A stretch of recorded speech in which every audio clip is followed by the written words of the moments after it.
Chris Bassett here, and I'm going to go over some basic maintenance for my Ford Ranger, including oil change, tire rotation, air filter check, and wiper blade change. Let's get into it.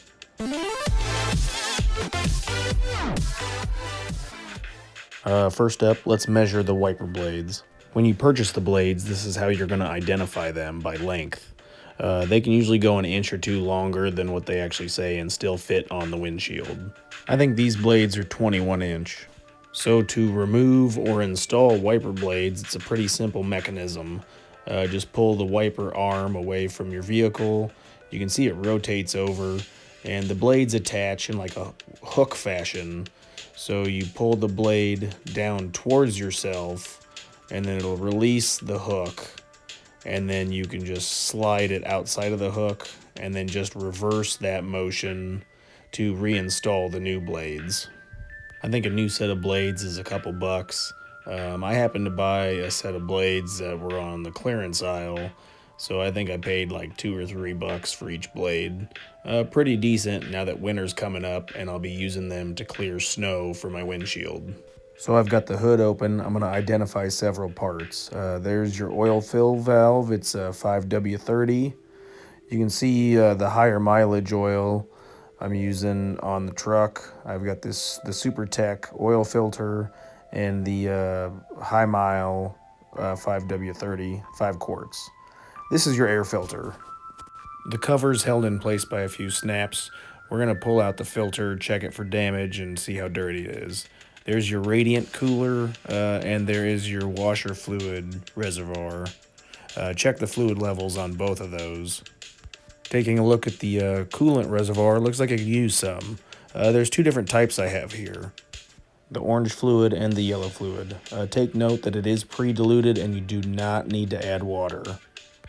Also, on your coolants, do not mix colors. Either keep it all orange or all yellow. I do have another video if you want to check it out where I flush the radiator system and replace it with clean fluid. And then here I'm just pointing to the fill line on both the containers. That way you can see where the approximate level should be. Here's your wiper fluid reservoir. So that looks like that could use some filling, and this is the type of fluid I use. I like the Peak windshield wash and de-icer. It's nice for the winter time. Help de-ice your windows a little bit so you don't got to scrape the snow off as much. And now we're back to the air filter. I'm going to show you these little snap clips. You just they flick up and down. So reach underneath with your finger and then pull upwards to release the clip. There's one on either side. So there's one closest to me, and then there's the secondary one just behind the air hose. So I'm just reaching under there. I'm flicking them up to release it, and I'll do that with the one in the back as well. And then when both those clips are released, you can just pull it out away from the engine to release it. There are teeth on the front that kind of clip underneath. So I'm just going to be a little aggressive and just pull the hose off. And there you can see the air filter with the orange border around it. You can just pop that out and then take a look at it. I'm just checking to make sure it's not super dirty, dusty, whatever. If you do have compressed air, you could kind of blow compressed air across the filter to clean it out. And then if you want the numbers to replace the filter, there you go. A new filter runs you about 25 bucks. So it looks pretty clean, so I just threw it back in, and I'm going to reassemble everything.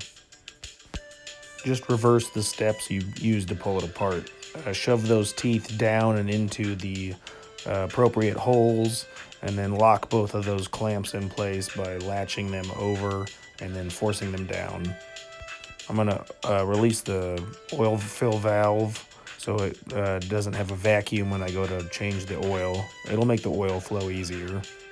So here I'm just crawling under the truck, and I'm going to show you where the drain pan's at. And then I've already attached my 1/2-inch ratchet to the oil plug, and I'll be getting ready to take that out. If you want extra details or anything on this, I do have another video where I go into specifics on the oil change, make it a little easier to follow along. Okay, so here I broke the oil plug free, and I'll just twist the plug out. I've got a drain pan underneath to catch the oil, and then so here in a second, the oil will start flowing out. And there we go. I'm just making an adjustment to the pan to catch the oil. Be mindful if the vehicle was just running, within a few minutes of this, the oil's going to be hot. So you probably want to let it kind of settle in the case, and then the temperature will cool down. There is your old oil filter. It's directly above the oil pan. You gotta kind of look for it, but you'll see the discoloration. The old one was blue, and then there's the new one. I'm installing the new filter. It's white. The oil filter can be tricky to get off and on. There are wrenches you can purchase, or I recommend gloves, can give you a little better grip. Okay, and then here I just am gonna replace the oil through the top. It's 5 quarts, so I got my funnel and just making sure not to spill. And here's just some of the stats on the oil and the oil filter. I like to change my oil every 5,000 miles, and it seems to, the truck seems to hold up pretty well. Here's the location of your dipstick. After you fill up the oil, it's probably best practice to check the dipstick, wipe it off, and then reinsert it. And then oil should be in between the 2 cross hatchings, and your level's good. And then reinsert the dipstick. I'm just going to show you a couple other fluid reservoirs. Right here is your power steering fluid. Check the levels on that. There's a fill line on the front. If you're having trouble with power steering, maybe check the fluid level. It should be between those lines. If it's not, then you can either fill it or remove some of the fluid. My fluid looks like it's in good shape, so I don't need to add anything to it. And then over here is your brake fluid reservoir.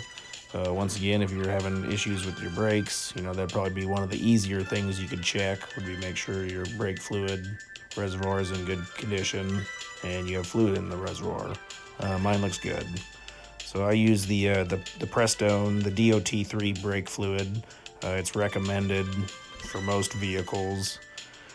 Just going over some of the disclaimers back here. Obviously, don't drink it, but yeah, it's pretty standard on most vehicles. And then for the power steering fluid, I use the Prestone power steering fluid as well. Yeah. And then just reading some of the precautions back here.